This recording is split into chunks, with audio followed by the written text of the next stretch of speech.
Jangan pelik dalam hidup ini dengan orang yang Allah bagi pada dia. Dia tak semayang, dia tak tutup aurat, tapi dalam hidup dia rezeki melimpah ruah yang Allah kurniakan pada dia. Sanastadrijuhum min haitsu la ta'lamun. Kami sedang menguji mereka dengan sudut yang mereka tak sangka, yang Allah jadikan nikmat itu merupakan istidraj dalam hidup mereka. Jangan pelik kita dengan orang demikian. Jangan kita rasa kagum, hebat dia.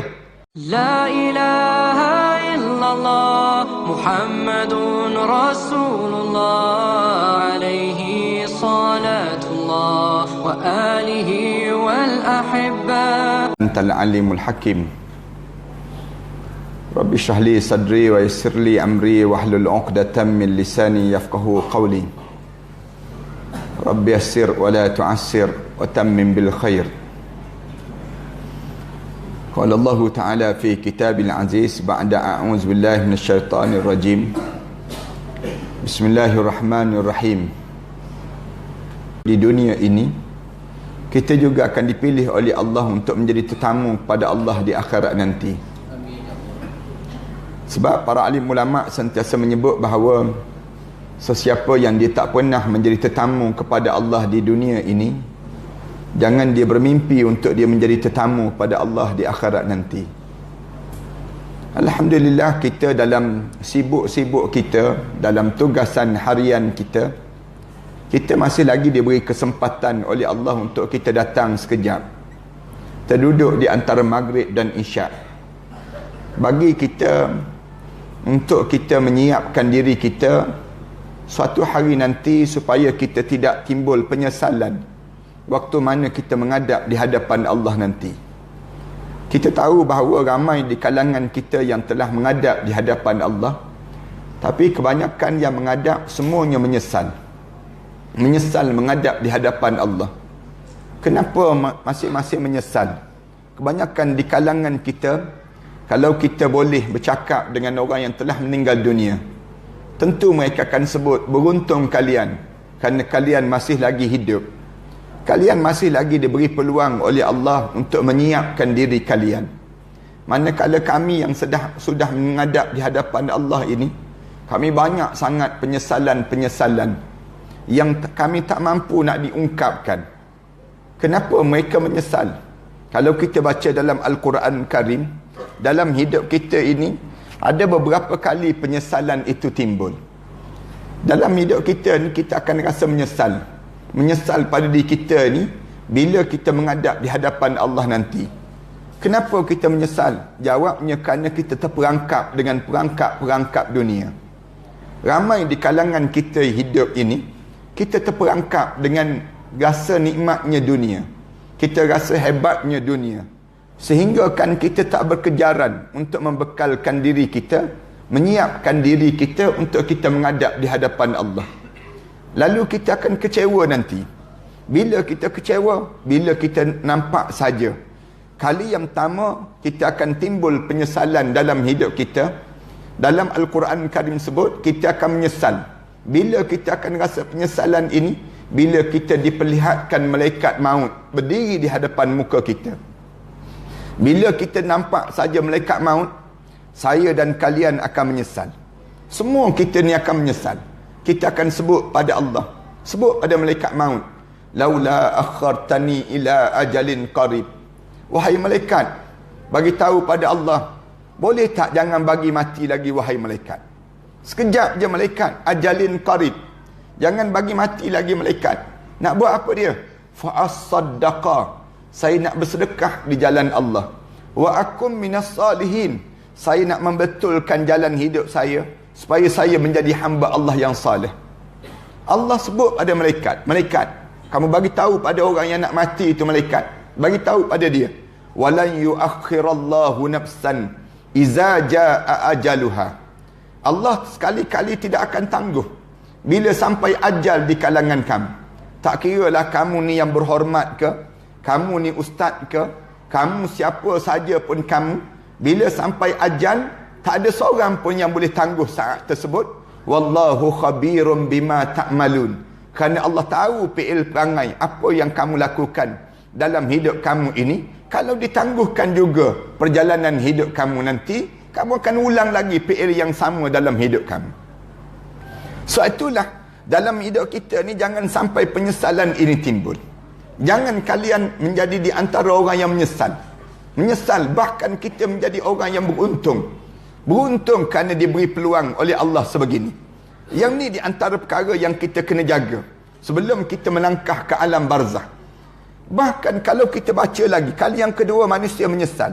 Kita ni akan menyesal bila ajal kita sudah dijemput oleh Allah, roh kita mula keluar daripada jasad kita.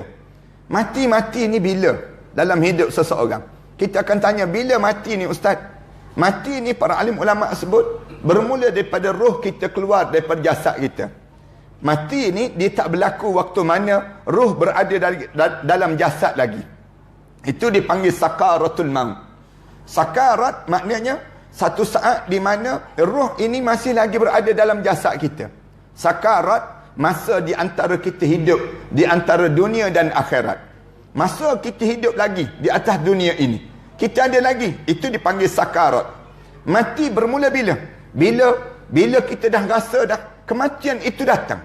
Kita nampak dah mati ini akan berlaku pada diri kita. Ditanya lagi, bila kita nampak? Bila saat mana Allah buka hijab mata kita. Di antara tanda besar kematian yang berlaku dalam hidup kita, bila hijab mata kita mula dibuka. Bila hijab mata kita mula dibuka, di saat mana kita nampak duyun-duyun para malaikat Allah turun dan datang di hadapan kita. Malaikat sebut, wahai anak Adam, aku cari setitik air untuk kamu telan, sudah tidak ada. Aku cari selangkah untuk kamu melangkah, sudah tidak ada. Aku cari sepatah kataan yang keluar daripada mulut kamu, sudah tidak ada. Wahai roh, sila keluar daripada jasad ini. Sebut keluar saja, bacalah dalam hadis-hadis Rasulullah. Roh orang mukmin dia akan mula berkumpul di hujung kaki. Elok saja dia akan berkumpul di hujung kaki kita ni, sebagaimana Rasulullah sallallahu alaihi wasallam sebut, bagaikan minyak yang dikumpulkan, minyak yang dicurah dalam air. Dia tidak akan bercampur minyak dengan air tadi. Roh orang mukmin demikian.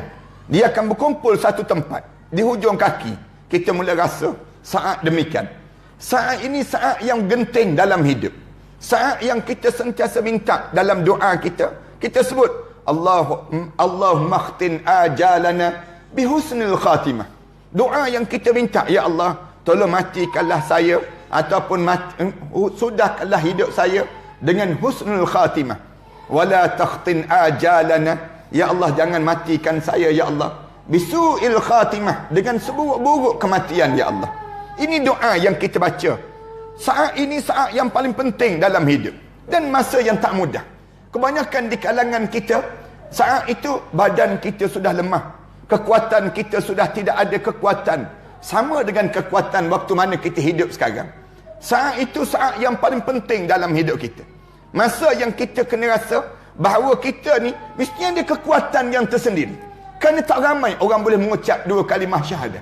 Di saat yang demikian, bila ajal kita mula sampai dan kita malaikat mula tarik, gangguan syaitan berlaku. Di saat mana gangguan syaitan berlaku pada kita, kemudian badan kita pula lemah, kemudian dalam masa yang sama pula kita tidak mempunyai kekuatan ilmu. Kita teragak-agak, mati ke tak mati? Mati ke tak mati ni? Kita dalam keadaan tak bersedia dalam hidup kita. Penyesalan itu datang bila ditarik saja daripada hujung kaki kita.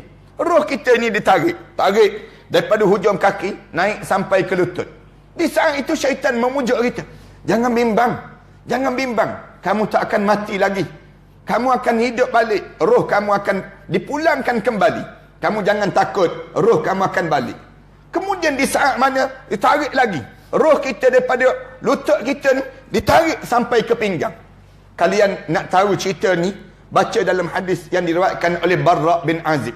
Hadis ini hadis yang panjang, yang cerita bagaimana saat kematian di kalangan kita. Baca lagi dalam hadis Anas bin Malik radhiyallahu anhu, cerita tentang bagaimana keadaan kematian yang berlaku pada seseorang ini. Bila sampai di pinggang kita, teragak-agak lagi, mati ke tak mati? Syaitan pujuk, jangan bimbang, kamu tak mati. Syaitan pujuk demikian. Roh kamu akan turun lagi. kita akan rasa sejuk di pusat kita. Kita akan sejuk tadi, dia akan mendadak turun ke bawah. Bila turun saja ke bawah, dia terus naik sampai di halqum kita. Bila naik sampai di halqum kita, baru kita rasa mati rupa-rupanya kita sebut. Mati kita sebut. Bila sebut mati, mulut akan sebut terus. Laula akhartani ila ajalin qarib. Malaikat, boleh tak tangguh? Jangan bagi mati lagi malaikat. Fa as-saddaqa. Aku nak bersedekah di jalan Allah. Wa akum minas salihin. Dan aku nak menjadi hamba Allah yang salih. Bila sampai di halqum saja, malaikat datang. Malaikat sebut terus pada setiap di kalangan kita. Kalla idza balagatit taraqi wa qila man raq wa dhanna annahu al-firaq wal taffatis saqu bis-saq. Bila sampai saja di halqum ni, malaikat akan sebut, kalla, sekali-kali tak akan pulang lagi roh kamu di saat ini. Roh kamu jangan ingat kamu akan turun balik. Waktu mana kalla idza balagatit taraqi wa qila man raq. Malaikat tanya terus, siapa yang akan pulangkan balik roh kamu sekarang? Roh kamu ni akan pulang, siapa yang akan pulangkan balik? Wa dhanna annahu al-firaq. Dia pun rasa mati dah ya Allah. Mati dah. Di saat mana mati ni, lalu kebanyakan di kalangan yang tak bersedia, mulut dia akan sebut apa dia? Inni tubtul an. Sekarang saya taubat ya Allah. Saya taubat ya Allah. Allah jawab balik. Walaisatit taubatu lil ladzina ya'maluna as-sayyi'at. Tak ada dah taubat kamu. Sekarang baru kamu nak taubat. Bila sampai roh kamu sampai di halqum. Roh sampai di halqum, bunyi satu benda yang patah. Kak, benda yang patah. Usah yang patah ini. Saya tak bercadang nak cerita panjang. Keadaan bagaimana keadaan roh di saat mana ditarik ini sendiri. Kalian terpaksa belajar dan belajar keadaan suasana yang berlaku ini. Kerana dalam hadis Rasulullah cerita detail tentang bagaimana keadaan waktu mana sakarat ini. Perbincangan ulama panjang menceritakan tentang bagaimana keadaan sakarat ini sendiri. Bila sampai saat ini, kita akan berbau wangi ataupun kita berbau busuk. Yang kita bau ni, bau busuk yang amat sangat. Kalau dia di kalangan ahli neraka Allah, kalau dia di kalangan ahli syurga Allah, bauan wangi, semerbak bau. Kemudian roh ini mula keluar daripada jasad kita. Baru di saat itu yang dinamakan dengan kematian berlaku pada seseorang. Bila roh keluar di antara jasad kita, roh keluar daripada jasad kita, menghadap di hadapan Allah, kemudian kembali balik berada di hujung kepala kita. Itulah saat kematian yang berlaku. Kematian berlaku di saat demikian. Lepas pada tersebut, kita mula hidup di alam yang ketiga yang disebut dengan alam barzah. Mula kita hidup. Di kalangan kita, kita mula hidup berada di hujung kepala masing-masing. Roh akan berada di hujung kepala masing-masing. Bila naik saja menghadap depan Allah, sekejap saja masa. Di antara Allah sebut, tentukan dia dalam syurga Illiyin, ataupun tentukan dia di kalangan ahli neraka Sijjin, disebut demikian. Lalu turun balik, roh ini berada di hujung kepala masing-masing. Bila berada di hujung kepala masing-masing, kita mula rasa siapa yang datang nak mandikan jenazah kita. Kita boleh bilang berapa ramai orang yang membuka muka kita untuk dilihat muka kita saat demikian. Kita boleh nampak saat mana orang datang mula buka butang baju kita untuk menanggalkan pakaian kita. Di saat itu kita boleh rasa saat mana orang mandikan jenazah kita. Kita sebut pada orang mandikan jenazah itu, pelan-pelan, sakit mati tadi belum habis lagi. Sakit mati tadi belum habis lagi. Bila sebut saja, kita boleh rasa saat siapa yang mensolatkan jenazah kita. Kita boleh rasa saat mana orang mula usung jenazah kita. Kita boleh nampak keadaan roh mayat kita mula diturunkan ke liang lahat. Dan kita boleh rasa saat mana orang buka muka kita, kita mula nampak di hadapan muka kita tanah, dan kita mula berbau. Dan kita kedengaran satu suara yang berada di bawah telinga kita di saat mana kita dengar suara tersebut. Dan dia sebut, wahai anak Adam, sekejap lagi kamu akan lihat apa yang akan lakukan pada kamu sebentar lagi. Kita mula hidup di alam yang tiga dipanggil alam barzah ini. Kita boleh rasa saat mana orang mula tutup liang lahat kita, dan kita kedengaran tanah-tanah yang turun, yang jatuh satu persatu, yang jatuh di atas liang lahat kita ini. Kemudian kita mula dengar sayup-sayup sayup-sayup telapak kaki yang mula menutup kubur kita, dan kita nampak di hujung kaki kita berdiri 2 orang malaikat Munkar dan Nakir, warna hitam kebiru-biruan, untuk memulakan perjalanan hidup yang disebut dengan alam yang ketiga, alam barzakh di saat itu. Saat itulah ulama-ulama sebut, mula masing-masing sebut kepada Allah, qala rabbirji'un, penyesalan kedua datang. Mula kita menyesal kali yang kedua, mula sebut terus, qala rabbirji'un, wahai Tuhanku, bagilah peluang untuk aku hidup kembali ya Allah. Semua orang di kalangan kita yang dah dalam kubur ni, kebanyakan mereka yang tak bersedia, mereka akan sebut rabbirji'un, Tuhanku, hidupkanlah kembali aku ya Allah, bagilah peluang aku hidup kembali ya Allah. Allah jawab terus, malaikat, kamu jawab pada orang dalam kubur ni, kalla, sekali-kali tak akan berlaku. Inha kalimatun huwa qailuha, mulut je bercakap, mulut kamu je. Waktu mana kamu hidup atas dunia, besar mulut kamu bercakap, sedap kamu bercakap. Kalla innaha kalimatun huwa qailuha, kamu je rasa seronok di waktu mana kamu hidup di atas dunia. Sekarang wa min waraihim barzakhun ila yaumi yub'asun, sedangkan kamu akan melalui saat barzakh sampailah kamu dibangkitkan balik di pada mahsyar Allah Subhanahu wa taala nanti. Tuan-tuan, jangan jadi demikian tuan-tuan. Orang yang masuk dalam kubur ni, yang menyesal ni, ulama-ulama sebut ada lebih kurang 3 kelompok yang menyesal ini sendiri. Nampak kita meninggal dunia di kalangan kita ni kan, yang meninggal dunia kita ingat ke di sebalik kain kapan tu tak ada apa-apa ke? Ramai di kalangan kita, dia nampak kalau orang meninggal dunia, kita bungkus-bungkus dia dengan kain kapan, kemudian kita usung dia, kita hantar dia ke kubur, lepas itu tak ada apa-apa dalam hidup dia. Tak. Dalam kubur, Allah ajar terlampau banyak di kalangan manusia yang menyesal ini, sehingga kan Allah gambarkan berkali-kali dalam Al-Quran. Ada 3 kelompok yang masuk dalam kubur ni di kalangan orang macam kita juga, yang muka seidah dengan kita, yang cakap bahasa kita, dalam suasana macam kita juga, masuk dalam kubur. Golongan yang pertama, orang yang mati dalam keadaan yang dibuat zalim pada dirinya sendiri. Ramai di kalangan kita yang mati macam ni, mati yang buat zalim pada diri sendiri. Allah cerita dalam surah An-Nisa ayat yang ke-97, innal ladzina taffahumul malaikatu zalimi anfusihim. Ini kelompok yang pertama, yang penuh dengan penyesalan. Dia masuk je dalam kubur, dia sebut terus, wahai, masuk saja dalam kubur orang yang dimatikan oleh malaikat Allah dalam keadaan dibuat zalim pada diri sendiri. Bila dia masuk dalam kubur ni, malaikat tanya pada dia, qalu fi ma kuntum, kenapa kamu mati macam ni? Kita tanya, siapa ustaz orang yang buat zalim pada diri sendiri ni ustaz? Ada ke orang yang buat khianat pada diri sendiri? Bersepah di kalangan kita yang buat khianat pada diri sendiri. Berlambak di kalangan kita yang buat khianat. Siapa? Orang yang dengar azan dia tak datang semayang berjemaah, dia sedang buat zalim pada diri dia sendiri. Orang yang tahu ada majlis ilmu, tiba-tiba dia tak datang majlis ilmu, dia buat zalim pada diri dia sendiri. Tuan-tuan tahu kan, macam kita ni, start daripada kita mula kuliah ni, Imam Syafi'i sebut, orang yang tahu, dia tahu ada majlis ilmu, tiba-tiba dia tak datang majlis ilmu, dia duduk kat rumah. Duduk je kat rumah, bukan buat kerja apa pun, duduk kat rumah tengok Tom and Jerry je kat rumah.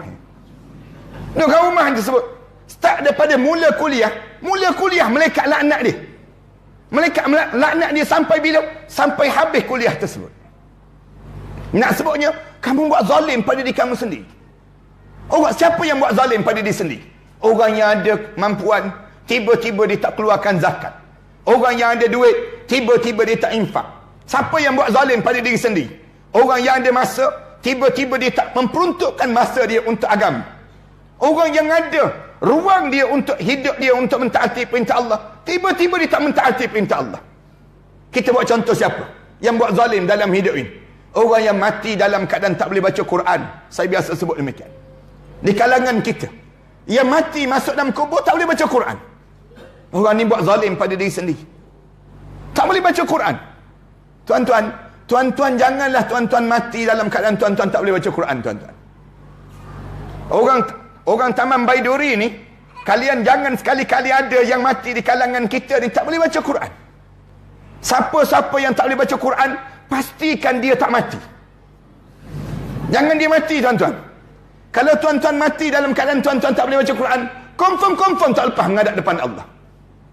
Tak lepas, tuan-tuan. Masuk dalam kubur, malaikat tanya terus. Quran boleh baca?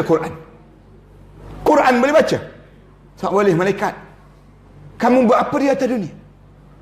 Aku bagi umur kamu 30 tahun, 40 tahun. Allah bagi umur kamu 30 tahun, 40 tahun, 50 tahun, 60 tahun. Tergagak-gagak, tak boleh baca Quran. Kamu buat apa di atas dunia? Kamu Quran tak boleh baca? Tak boleh, malaikat. WhatsApp boleh, dia jawab. WhatsApp boleh baca, Quran tak boleh baca. Kenapa tak boleh baca Quran? Tak ada orang alim ke kawasan kita untuk kita menumpang ilmu dengan mereka? Tak ada ke orang yang kita boleh duduk dan sibukkan diri kita untuk menuntut ilmu? Tak boleh baca Quran ni macam tak boleh baca peta jalan, tak boleh baca signboard jalan. Kalau tuan-tuan tak boleh baca Quran, tuan-tuan nak ke mana? Naik atas jalan, tiba-tiba tak boleh baca signboard, tak ngerti, tak faham. Kita nak menuju ke Perlis, tiba-tiba kita berjalan di atas jalan yang kita tak tahu kita nak menuju ke mana. Yang menyebabkan kita akan menjadi kezaliman dalam hidup kita. Zalim pada diri sendiri ni kan ramai di kalangan kita, termasuk di kalangan ini. Ibu-ibu yang ramai kan, ibu-ibu yang sentiasa puji anak dia. Ustaz, anak saya tak mencuri, anak saya menipu tak, zina tak, minum arak tak, sembahyang pun tak, puasa pun tak. Dia panggil hidup dalam keadaan sebetak. Memang dia tak buat jahat, tapi dia tak buat benda yang disuruh oleh Allah. Itu dianggap zalim pada diri sendiri. Bila kamu tak buat benda yang disuruh oleh Allah, kamu buat zalim pada diri kamu. Qalu fi man kuntum. Bila masuk dalam kubur, malaikat tanya terus, kenapa kamu hati macam ni? Dia jawab, qalu kunna mustad'afina fil ard. Wahai malaikat, kami orang yang lemah di atas dunia dahulu, malaikat. Orang yang tak sempat, malaikat, sibuk berkejaran hidup atas dunia ni. Ni jawapan-jawapan orang dalam kubur sebelum kita ini. Orang yang dah masuk dalam kubur ni, Allah dah sebut dah. Ni jawapan mereka. Ni mereka sedang jawab. Bila masuk dalam kubur, kamu kerja apa hidup atas dunia dahulu? Hidup ni, cuba tanya jangan-jangan sekali dalam hidup kita. Turun pagi balik gelap, turun pagi balik gelap. Setiap hari yang kita turun pagi balik gelap, kita kerja apa dalam hidup? Kerja duit. Islam suruh hidup kerja duit ke? Dalam hidup kita. Cuba tanya, kita kerja apa dalam hidup? Tuan-tuan yang biasa sampai tak sempat nak sembahyang berjemaah, tak sempat dalam hidup kita belajar Al-Quran Karim, tak sempat duduk dalam majlis ilmu. Kita kerja apa dalam hidup kita? Kerja pangkat. Islam suruh ada pangkat ke? Bila menghadap depan Allah nanti. Kerja apa dalam hidup? Kerja cantik. Kecantikan dalam hidup. Kan orang kita kan sibuk kan dengan nak jadi putih-putih ni dipanggil. Sibuk nak jadi cantik ni. Ramai mana di kalangan kita terperangkap dengan perangkap-perangkap ini di atas dunia. Yang perempuan sibuk dengan putih-putih muka dia. Yang lelaki sibuk berbadan sado dipanggil. Yang lelaki kan sibuk nak jadi badan sado. Tahu makna sado ni apa? Sasa bodoh dipanggil demikian. Nak sebut macam sado ni. Rela habiskan, rela dia tak makan nasi, makan telur 21 biji je sehari. Rela makan sayur je tiap-tiap hari. Nak suruh ni badan berketul. Berketul ni untuk apa? Badan berketul ni untuk apa? Nak pakai seluar dalam, nak naik pentas. Tu je kerja dia. Tak ada kerja lain. Nak sebutnya hidup ni jangan terperangkap dengan dunia. Allah, malaikat tanya balik. Qalu fi ma kuntum. Kenapa kamu mati macam ni? Dia jawab, qalu kunna mustad'afina fil ard. Malaikat, kami orang lemah di atas dunia. Malaikat tanya balik, qalu alam takun ardullahi wasi'atan. Malaikat tanya balik, bumi yang Allah buat tu sempit sangat kepada kamu. Tidakkah Allah jadikan luas bumi untuk kamu? Fatuhajiru fiha. Menyebabkan kamu ada peluang untuk mengubah diri kamu menjadi semakin baik dalam hidup kamu. Lalu katanya dalam keadaan demikian, malaikat kata beginilah, kamu tak payah cakap banyaklah. Faulaika ma'wahum jahannam. Kesudahan kamu ialah Allah telah sediakan neraka jahannam untuk kamu. Wasa'at masira. Dan neraka jahannam ini seburuk-buruk tempat yang Allah sediakan untuk mereka. Tuan-tuan, jangan jadi golongan yang pertama ni. Jangan juga jadi golongan yang kedua yang menyesal. Masuk dalam kubur menyesal juga. Siapa dia? orang yang berani terang-terangan melawan syariat agama. Ni golongan yang kedua yang disebut dalam Al-Quran. Falamma nasu ma zukiru bih. Ada orang yang hidup dia, orang bagi peringatan pada dia, nasihat pada dia, dia buat lupa je segala peringatan Allah. Orang yang terang-terangan berani buat maksiat. Fatahna alaihim abwaba kulli syai'. Kami buka ke atas mereka segala pintu maksiat yang dia nak buat. Jangan pelik kalau ada orang minum arak dia tak mabuk. Jangan pelik kalau ada orang yang hidup dia ketagih dengan dadah dan sebagainya. Jangan pelik orang yang macam ni. Kita jangan pelik dengan orang yang hidup dalam keadaan melayan orang dengan arak, kemudian hidup dia dengan arak, tiba-tiba rezeki dia jadi banyak. Kita pelik. Jangan pelik dalam hidup ini dengan orang yang Allah bagi pada dia, dia tak semayang, dia tak tutup aurat, tapi dalam hidup dia rezeki melimpah ruah yang Allah kurniakan pada dia. Sanastadrijuhum min haitsu la ta'lamun. Kami sedang menguji mereka dengan sudut yang mereka tak sangka, yang Allah jadikan nikmat itu merupakan istidraj dalam hidup mereka. Jangan pelik kita dengan orang demikian. Jangan kita rasa kagum, hebat dia, tak semayang pun banyak rezeki, dia tak semayang pun sihat-sihat tubuh badan. Kita ni semayang lagi, tahajud lagi, duha lagi, kering je kita sebut. Jangan pelik kita dengan mereka, jangan. Allah kata fatahna alaihim abwaba kulli syai'. Kami buka segala pintu maksiat yang mereka lakukan. Mereka nak buat apa? Mereka buat. Sengaja kami jadikan orang yang jenis macam ni. Dia ni Islam ke? Islam. Dia tak mengucap ke? Dia mengucap. Tapi kita tegur dia, dia marah balik pada kita. Kita tegur dia, jangan buatlah macam ni. Nanti kan kita kan Allah marah. Ya, Allah marah bukan peduli apa aku dengan engkau, dia sebut. Aku engkau lah, dia sebut. Kita kata tak boleh, kita ni akan mati. Bila kita mati nanti macam mana? Peduli apa, mati sekali seorang je, dia sebut. Mati ni sekali seorang je yang berani terang-terangan lawan terang-terangan Allah. Buka kain tudung, berjalan dalam keadaan tak tutup aurat, pakai seluar pendek, jelas-jelas dalam keadaan tak tutup aurat, buat maksiat, berjoget, nyanyi dalam keadaan tak takut dengan azab Allah Subhanahu wa taala. Kita tegur pada dia, kalau mati nanti tak apalah. Kita mati nanti tak apa, bila kita masuk dalam kubur nanti orang tolong kebumikan jenazah kita lah, disebut. Kita kata tak, jangan begitu. Peduli apa engkau dengan aku, kita sebut. Disebut lagi, engkau, kubur aku lah, disebut. Kita pun jawab, iyalah masalahnya bila engkau mati nanti kubur engkau sebelah kubur aku, kita jawab. Bila kubur engkau sebelah kubur aku, berdengung aku dalam kubur nanti. Geram kita dengan orang macam ni. Ada orang yang jenis macam ni, yang berani terang-terangan, tak rasa berdebar. Bila dengan azan tak rasa berdebar. Dalam hidup dia tak datang sembahyang Jumaat pun dia tak rasa apa-apa. Tak bimbang dalam hidup. Kita ni orang yang hidup dengan sentiasa jaga solat, sentiasa jaga Jumaat, sentiasa dalam hidup kita ni jaga syariat. Dalam hidup kita ni kita mesti berdebar kalau kita tak boleh laksanakan. Orang yang berani ni tak ada rasa langsung, tak takut, tak bimbang, tak rasa bimbang langsung. Kenapa? Fatahna alaihim abwaba kulli syai'. Kami buka ke atas mereka segala pintu maksiat yang mereka nak buat. Sampai bila? Hatta iza farihu bima utu. Sehingga dia rasa seronok dengan maksiat yang dia buat tadi. Tengah-tengah kemuncak dia rasa seronok. Akhaznahum baghtatan. Kami rentak nyawa dia dalam keadaan mengejut. Fa izahum mublisun. Dia masuk dalam kubur dalam keadaan tercengang-cengang menghadap di hadapan Allah Subhanahu wa taala. Masuk tu terkejut, Allah, mati dah, disebut. Mati tu tak ada dah, loroh je masuk neraka terus. Tak ada pada diri dia. Dalam keadaan, tuan-tuan ingat tak orang kita yang berjoget dekat stadium Bukit Jalil dahulu, bila berjoget buat konsert dan sebagainya, mati dengan agak-agak berbuih daripada mulut. 6 orang kan? Kita bayangkan macam mana masuk syurga kau orang macam ni, jalan terus masuk neraka. Nak sebutnya gambaran, jangan buat. Bayangkan dalam hidup kita tengah-tengah buat maksiat, Allah matikan. Na'udzubillah min zalik. Nak gambarkan orang ni penuh dengan penyesalan. Rugi aku. Rugi pun tak ada manfaat. Penyesalan bila dia masuk dalam kubur ini sendiri. Dan jangan jadi golongan yang ketiga.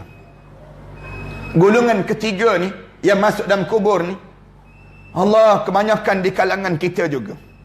Siapa dia? Yang disebut dalam surah Al-Kahfi. Qul hal nunabbi'ukum bil akhsarina a'mala. Wahai Muhammad, kamu tolong cerita pada di kalangan umat kamu tu, ada di kalangan manusia yang masuk dalam kubur, kosong amalan dia menghadap depan Allah. Masuk dalam kubur ni, turun dalam kubur, bila orang tak jenazah kita ingatkan adalah amalan kita. Pandang kanan, pandang kiri, tengok belakang depan, kosong amalan. Kosong amalan ni tuan-tuan, jangan main-main tuan-tuan. Ramai di kalangan kita ni terkosong amalan. Bila masuk, orang dah ke bumi dah jenazah kita ni, sampai pagar lutut je. Bila orang ke bumi sampai pagar lutut, dalam keadaan yang kita nampak malaikat mungkar dan nakir sedang bergerak berjalan depan muka kita ni, depan muka kita, tak ada amalan. Semua solat kita tak ada, zakat kita tak ada, haji kita tak ada, kosong amalan. Qul hal nunabbi'ukum bil akhsarina a'mala. Orang yang kosong amalan dia. Kenapa kosong? Alladzina dhalla sa'yuhum fil hayatid dunya. Orang yang dia membiarkan sepanjang perjalanan hidup dia sesat di atas dunia ini sendiri. Kita tanya Ustaz, sesat juga ke hidup ni? Datang ke surau ke sesat juga Ustaz? Ramai yang sesat juga. Yang datang ke surau, sesat juga. Yang tak datang, lagi sesat. Kenapa sesat? Kat mana kita sesat? Kat mana kita sesat dalam hidup ini? Ulama-ulama kata sesat pada 3 tempat. Sehingga kan setiap hari, bila kita solat, kita kena sebut, ihdinas siratal mustaqim. Ya Allah, tolong bimbingkanlah aku ke jalan yang lurus. Kenapa kita kena sebut bimbing ke jalan yang lurus? Pelik kan dalam hidup. Jalan yang lurus kena bimbing ke? Patutnya jalan yang bengkang-bengkok kena bimbing. Jalan yang lurus. Jalan lurus dia tak perlu dibimbing. Kerana jalan lurus. Logiknya demikian. Tapi tak. Rupa-rupanya jalan lurus ini perlu dibimbing. Perlu diberi kekuatan dalam hidup. Kenapa? Senang sangat dalam hidup kita ni ditarik untuk disesatkan dalam hidup. Kat mana sesat? Alladzina dhalla sa'yuhum fil hayatid dunya. Orang yang hidup dia sentiasa membiarkan perjalanan dia hidup sesat di atas dunia. Wa hum yahsabuna annahum yuhsinuna sun'a. Mereka tak semayang ke? Mereka semayang, tapi semayang tidak diterima di sisi Allah. Mereka tak puasa ke? Mereka puasa, tapi puasa tidak diterima di sisi Allah. Mereka tak buat haji ke? Buat haji, tapi haji tidak diterima di sisi Allah. Mereka tak berjuang ke? Mereka berjuang, tapi berjuang yang tidak diterima di sisi Allah. Kat mana sesat? Saya nak terang dengan tuan-tuan. Tuan-tuan ingat betul-betul yang ni. Saya nak pesan pada tuan-tuan sebelum tuan-tuan melangkah ke alam barzah nanti. Ada 3 tempat ni yang biasanya orang sesat. Yang pertama, sesat dalam pegangan. Orang kita tersilap pegang. Dia tak yakin dengan Islam. Kita tak yakin dengan Islam. Ramai mana di kalangan kita menolak Islam dalam hidup mereka. Orang kita mana yakin dengan Islam? Tak yakin pun dengan Islam. Kita ingat bila kita semayang, kita dah mulai yakin. Tak. Orang kita tolak Islam dalam ekonomi. Orang kita tolak Islam dalam pendidikan. Dalam bidang pendidikan. Kita tak yakin dengan pendidikan Islam. Mana kita yakin? Kita lebih yakin dengan sistem pendidikan sekular dibandingkan dengan pendidikan Islam. Kawan-kawan kita tanya kita, tak hantar anak menghafal Quran? Dia tanya balik, ada masa depan ke? Dia tanya. Menghafal Quran ni ada masa depan ke? Ramai mana orang kita tak yakin. Hantar anak belajar Quran. Tak hantar anak belajar untuk memahami Al-Quran. Saya lebih rela hantar anak saya belajar piano dibandingkan belajar dengan disebut dengan Al-Quran itu. Anak-anak kita kan cuba tengok di kalangan kita. Ramai mana di kalangan kita, kita tanya, tak hantar anak sekolah agama, sekolah pengajian agama. Dia kata tak ada masa depan belajar agama ni. Saya lebih rela hantar anak saya belajar di sekolah sekular yang dia jangka ada masa depan dengan sistem sekular tersebut. Akhirnya kita benak dalam Al-Quran Karim. Orang kita tak tahu, nak baca Quran pun tak boleh. Padahal yang kita belajar di sekolah sekular, saya nak minta maaf, saya tak nafikan ada ilmu yang baik di sana. Tapi yang kita belajar di sekolah sekular itu, bila kita habis belajar, kita tak guna pun ilmu yang kita belajar tadi. Kebanyakan kita tak guna pun. Saya dahulu sempat belajar sejarah yang disebut sejarah Malaysia, sejarah para miswara misal contohnya. Sekarang saya ada guna para miswara? Kita tak guna dah para miswara. Mengapa kita habiskan masa kita benda yang kita tak guna? Mengapa kita tak belajar benda yang kita kena guna? Benda yang kita kena guna apa dia? Al-Quran dan hadis Rasulullah sallallahu alaihi wasallam. Nak belajar yang ni bukan tak boleh, boleh. Tapi belajar dulu Al-Quran dan hadis Rasulullah. Hari ni kan berapa ramai di kalangan kita macam kita nak menyalahkan mak ayah kita. Kenapalah saya tidak diajar dengan Al-Quran dahulu? Kenapalah saya tidak dihantar ke sekolah agama dahulu? Kalau saya dihantar dahulu, sekarang saya dah jadi dah ustaz yang ternama misal contoh. Kalau saya belajar dahulu, mungkin saya dah jadi ustazah pilihan dah sekarang. Mungkin banyak benda yang kita sebut demikian. Tapi kenapa kita tak belajar? Jawabnya orang kita tak percaya dengan pendidikan Islam. Orang kita lebih percaya dengan sistem pendidikan sekular dibandingkan dengan sistem pendidikan Islam. Saya nak terus terang dengan tuan-tuan. Bila kita tak yakin dengan Islam, tak boleh mengucap. Tak boleh mengucap tuan-tuan. Tak percaya cuba mati, tak percaya. Nak sebutnya boleh mengucap ke tak boleh mengucap. Bila kita tak yakin dengan Islam, kematian kita terganggu. Syaitan ni pujuk ni. Syaitan pujuk. Tak yakin dalam sistem pendidikan kita tak percaya. Pendidikan Islam. Saya sebut dalam sistem kita, politik Islam orang kita tak percaya. Berapa ramai di kalangan kita sebut politik suku, agama suku. Mereka masih sebut lagi. Padahal seolah-olah orang terlibat dengan politik tak ada dosa pahala dalam hidup mereka. Orang dalam politik dia kena belajar politik Islam macam mana. Dia kena tahu ada dosa pahala. Dosanya bagi rasuah. Dosanya curi duit orang. Dosanya dalam hidup. Ada dosa pahala. Tapi kenapa tidak diajar politik Islam? Sehingga kan orang kita sebut, politik jangan sebut dalam masjid. Politik suku, agama suku. Siapa yang mengajar demikian? Dalam hidup kita. Bahkan Al-Quran Karim mengajar pada kita, ma farratna fil kitabi min syai'. Allah tak tinggalkan satu pun dalam bidang hidup kamu. Semua Allah ajar. Bagaimana cara untuk kamu nak mengurus tadbir. Sama ada dalam negara, sama ada dalam yang disebut dalam keluarga, sama ada mengurus tadbir diri kamu sendiri. Allah ajar satu persatu dalam hidup. Orang kita lebih percaya dengan politik sekular dibandingkan dengan politik Islam. Orang kita lebih percaya dengan politik liberal dibandingkan dengan politik Islam. Orang kita lebih percaya dengan politik nasionalis dibandingkan dengan politik Islam. Dan orang kita lebih percaya dengan politik sekularis dibandingkan dengan politik Islam. Kita bayangkan dekat nak meninggal dunia tak boleh nak mengucap. Syaitan datang menyamar menjadi arwah ayah kita. Syaitan yang datang menyamar menjadi arwah ayah. Hadis yang panjang ni cerita tentang saat mana kita dekat nak meninggal dunia. Bila tengok malaikat dah mula nak cabut nyawa kita, syaitan duduk sebelah menyamar menjadi arwah ayah. Dia sebab apa dia? Wahai anakku, jangan mati dalam Islam, matilah dalam Yahudi. Bapa dahulu mati dalam Yahudi. Kalau kamu ingin bersama dengan bapa, kamu mati dalam Yahudi. Bila kita cuba juga nak mengucap, dia datang sebelah kiri. Bila datang sebelah kiri, Rasulullah sallallahu alaihi wasallam sebut, dia menyamar menjadi arwah ibu kita.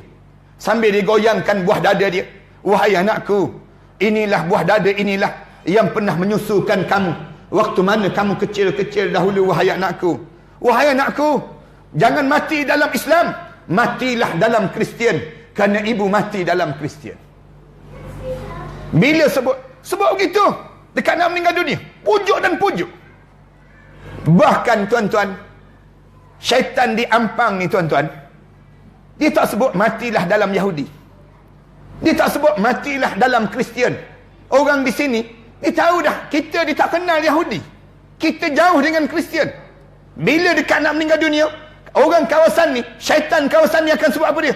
Wahai anakku, matilah kamu dalam Islam liberal, disebut demikian. Wahai anakku, matilah kamu dalam Islam sekular, matilah kamu dalam Islam demokrat, matilah kamu dalam Islam progresif. Islam yang digambarkan oleh mereka tersebut untuk menghancurkan keyakinan pada Allah Subhanahu wa taala. Yang ni yang pertama, sesat dalam pegangan. Jangan tersilap pegang, tuan-tuan.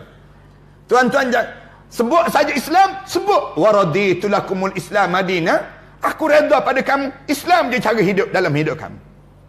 Bila kita dalam keadaan tergoyang je, timbul goyangan dalam bidang-bidang, banyak bidang dalam hidup kita ni, kita sebut terus raditu billahi rabba wa bil islami dina wa bi Muhammadin nabiyyan wa rasulah. Bila kita tergoyang, betul ke tak betul, yakin tak yakin, mulut kita sebut terus asyhadu an la ilaha illallah wa asyhadu anna Muhammadar Rasulullah. Ni yang pertama. Yang kedua, biasanya kita sesat dalam ibadah. Orang kita yang pertama sesat dalam pegangan. Yang kedua yang menyebabkan kosong amalan kita ni, sesat dalam ibadah. Sesat dalam ibadah ni ramai di kalangan kita.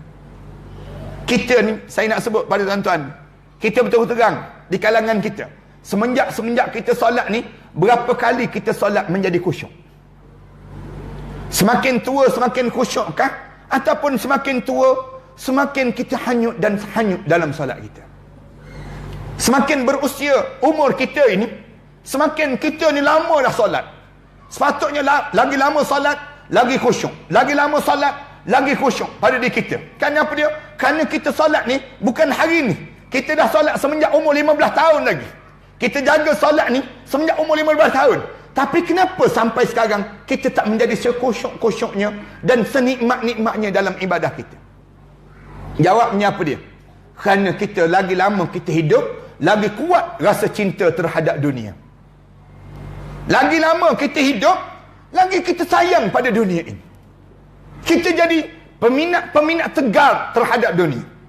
Kita menjadi sayang pada dunia. Perhatikanlah solat kita. Mula angkat takbir, Allahu Akbar. Start daripada Allahu Akbar, masuk Giant, keluar Giant kita. Start daripada Allahu Akbar, keluar Tesco, masuk Tesco. Meraun kita, merata je, sedar-sedar bagi salam. Kenapa jadi demikian?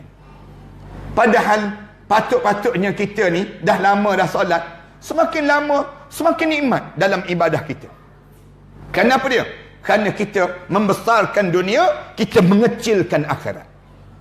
Bila kita mengecilkan akhirat, kita besar dunia, di saat itulah kita akan hilang kenikmatan dalam ibadah. Akhirnya ibadah kita menjadi sesat. Sesat dalam ibadah ni. Pergi semayang Jumaat, tapi bila khutbah dah nak habis dah baru sampai. Kita buat solat, kita puasa, tapi puasa kita tak ada kualiti langsung. Puasa kita sebagaimana puasa-puasa orang ramai. Duit kita banyak, lagi lama duit kita semakin banyak, semakin menyimpan dan semakin menyimpan kita. Tak ada rasa kita nak bagi, nak agih. Patutnya kita ni, lagi kita ni berusia, lagi kita agih. Bagi untuk kerja Islam. Jangan simpan lagi. Kenapa jangan simpan? Lagipun kita nak menyimpan di akhirat, bukan kita nak menyimpan di sini. Saya rasa kita terperangkap dengan kata-kata dahulu kan. Orang kita ni biasa dia buat, kita tanya, ni simpan duit ni untuk apa? Simpan waktu tua, disebut. Simpanan untuk waktu tua. Kan ada dulu kan istilah simpanan untuk waktu tua. Kita tanya balik, simpan untuk waktu tua, sekarang tak tua ke? Sekarang. Dia jawab dah tua dah. Tapi habis tu nak tunggu bila lagi kita simpan? Simpan untuk apa? Sepatutnya kita kena ada motor kita, simpan untuk ke syurga. Simpan ni, jangan simpan untuk tua, tapi simpan untuk ke syurga.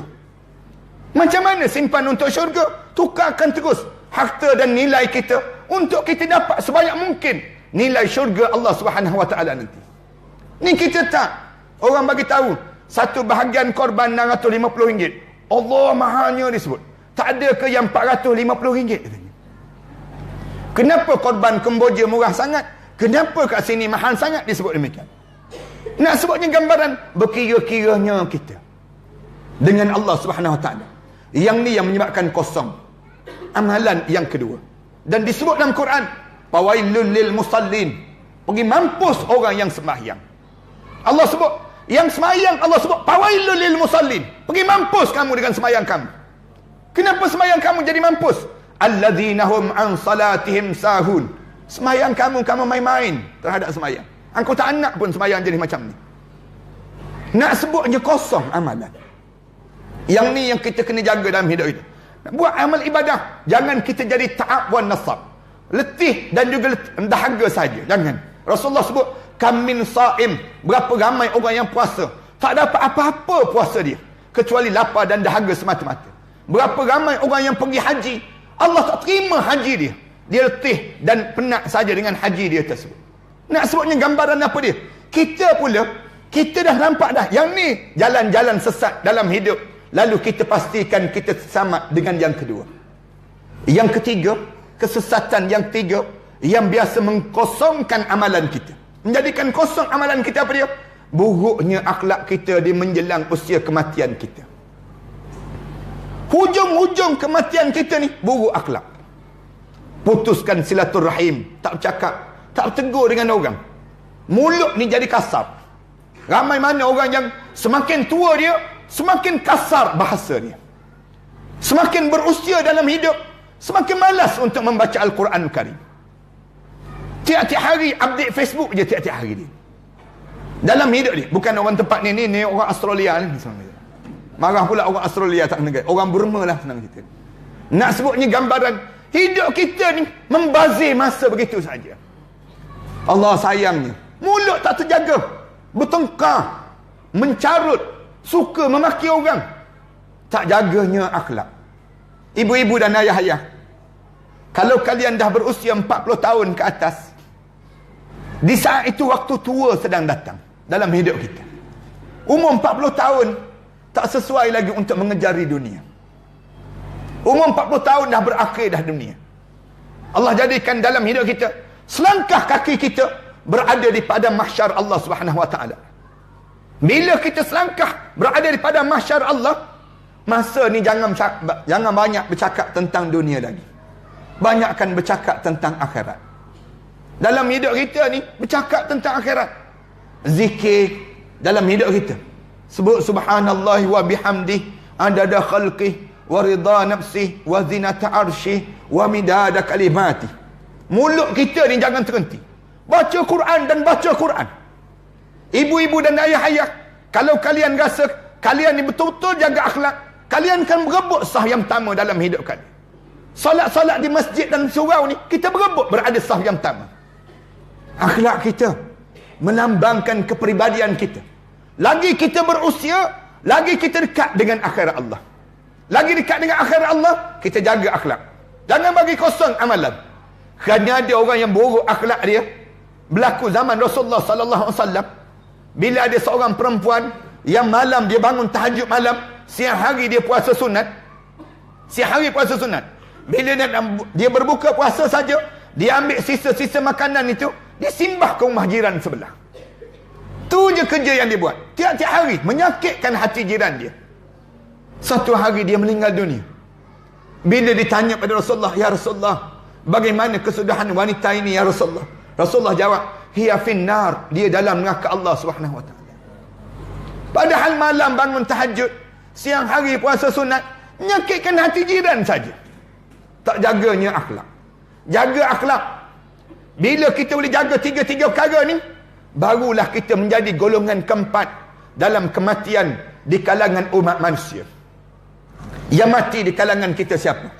Yang masuk golongan keempat yang disebut dalam Al-Quran, orang yang benar-benar bila dia hidup dengan beragama. Innal ladzina qalu rabbuna Allah, orang yang mengatakan Tuhan kami ialah Allah, summa istaqam, kemudian dia bertahan dengan Islam, sabar je dengan Islam, bertahan dengan ajaran Islam, belajar dan belajar, mencari redha Allah dalam hidup dia, berusaha dia dengan untuk dia mendekatkan diri pada Allah. Waktu mana dekat nak meninggal dunia, tatanazzalu alaihimul malaikah, malaikat ni turun, malaikat datang dekat dengan diri seseorang ini. Mereka akan kata apa dia? Allah takhafu, kamu jangan rasa takut ya, kamu jangan rasa takut. Wala tahzanu. Kamu jangan rasa sedih. Jangan kamu rasa takut dan sedih.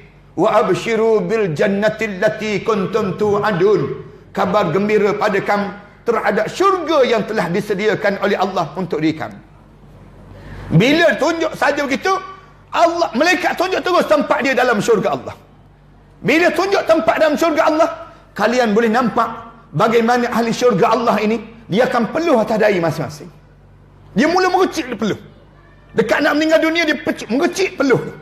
Peluh atas dahi ni. Rasulullah kata ini di antara tanda-tanda rahmat Allah yang sedang mencurah-curah turun untuk dia. Dalam hadis yang lain Rasulullah sebut, bila seorang yang dia nampak tempat dia dalam syurga Allah mengalir air mata. Dia mengalir air mata.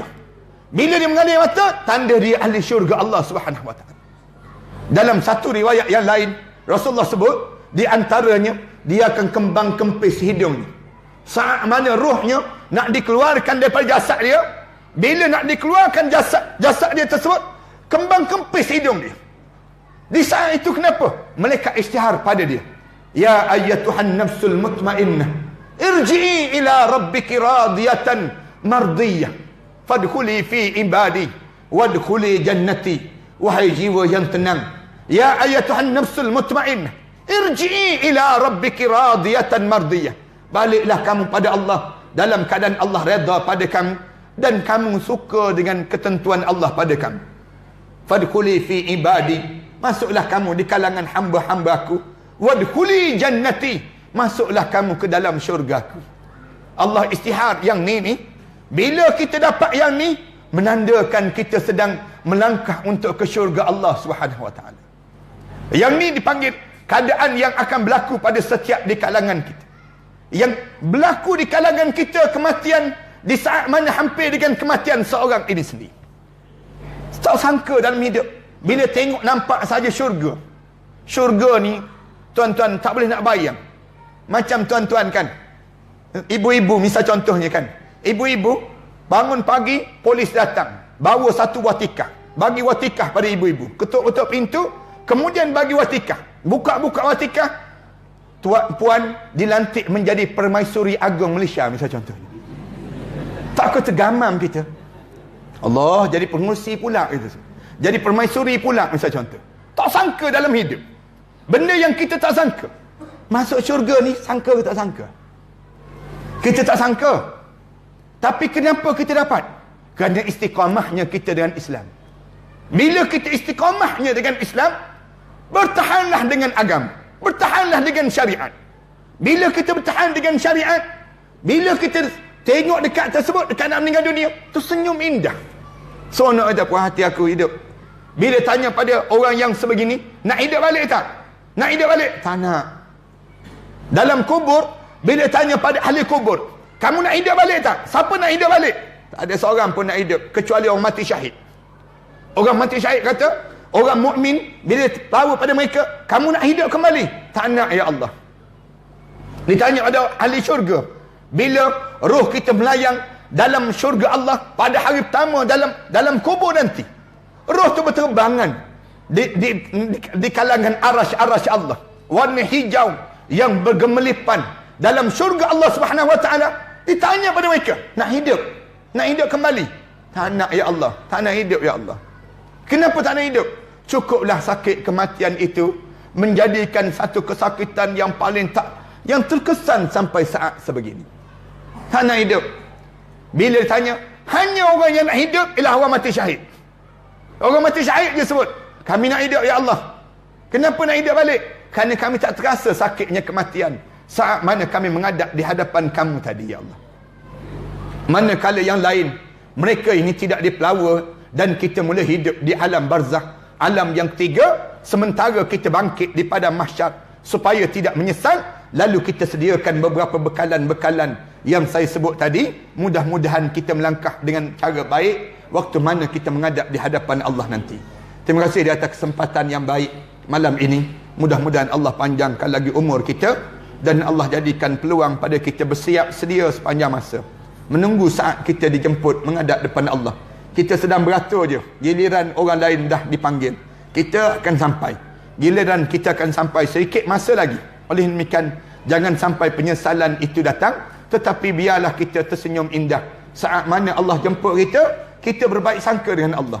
Bila kita berbaik sangka dengan Allah, waktu mana menghadap di hadapan Allah, saat itulah saat yang paling indah untuk Allah sediakan syurga pada kita, setelah mana kita yakin dengan pertemuan di hadapan Allah Subhanahu wa taala nanti. Terima kasih sekali lagi. Aku qouli hadza wa astaghfirullah li wa lakum. Wassalamualaikum warahmatullahi taala wabarakatuh. Bismillahirrahmanirrahim. Alhamdulillahirabbil alamin.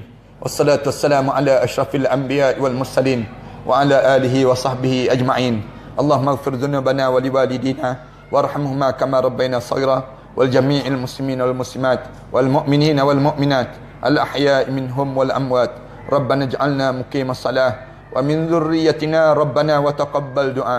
Rabbana hab lana min azwajina wa dhurriyyatina qurrata a'yun waj'alna lil muttaqina imama. ربنا آتنا في الدنيا حسنة وفي الآخرة حسنة وقنا عذاب النار. وصلى الله على محمد وعلى آله وصحبه وسلم والحمد لله رب العالمين. لا إله إلا الله محمد رسول الله عليه صلاة الله وآله والأحبة